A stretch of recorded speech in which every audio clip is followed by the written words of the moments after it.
and it's a story you have to see to believe. Our real heroes today are Dick and Rick Hoyt, better known as Team Hoyt.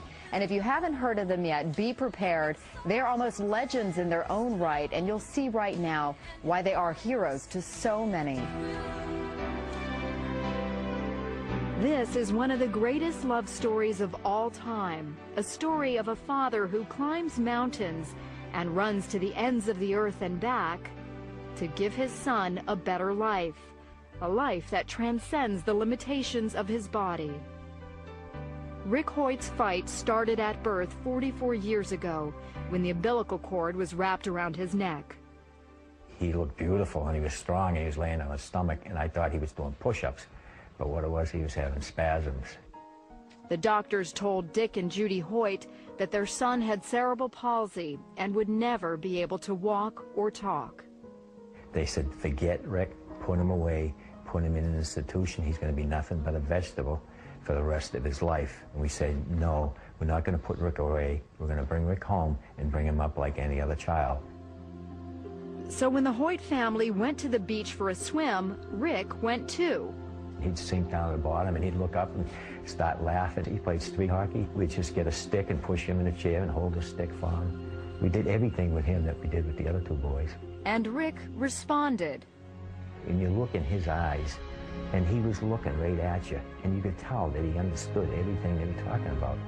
But it wasn't until he was 12 when Rick found his voice, called the Hope Machine, a computer system created by a team of Tufts engineers.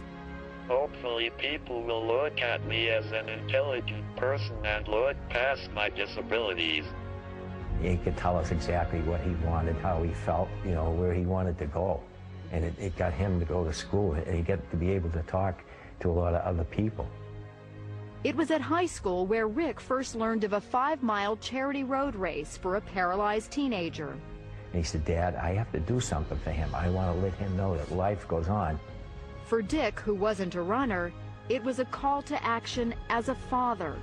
Rick told me, he said, Dad, when I'm running, it feels like my disability disappears. And that was all Dick needed to hear. Now, at the age of 66 and 44, Dick and Rick have run 950 races, 60 marathons, including their 25th Boston Marathon this year. They even started doing triathlons, competing in 6 Ironmans, the ultimate test of strength and endurance. All the way, Dick pulls, pushes, and carries Rick's 110-pound frame over the course of the 2.4-mile swim, 112-mile bike ride, and 26.2-mile run. So on this day, we're going for a leisurely stroll. This is a slower pace than you two normally go, right? Oh, this is a nice pace, too. It's a good break. But they don't slow down for long. As long as we're still having fun, we're enjoying it, and we're healthy, we're going to continue doing it. But it's Rick's achievements on the sidelines that are most awe-inspiring. I may be disabled, but I live a very fulfilling life. Not only did Rick graduate from high school, but also from college, earning his degree from Boston University. And he now lives in his own apartment. I have shown to disabled people that they don't have to sit back and watch the world go by. They too can go to school, get a job, and be included in everyday life. The Hoyt's motto is simply, you can. And they've made so many believe anything is possible.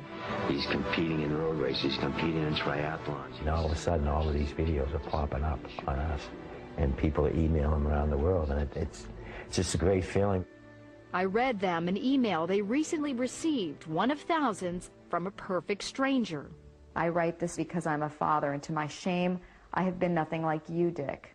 I have been selfish more than I've been selfless. I'm not raising my son the way I intended to raise him, and up to this point, you could say, I have failed. But yesterday, in a moment's time, I was changed. My heart was broken when I saw how much you must love your son to put yourself through such agony that he might experience the thrill of the race.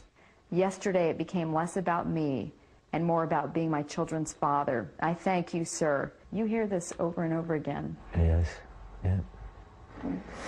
it clearly is, it touches you every time. It really does, yeah. But you're more than a father. I mean, you are a hero to so many. Mm. And most importantly, you're a hero to Rick. I just think of myself, and I just love my family. And I just want to be the very best father I can be.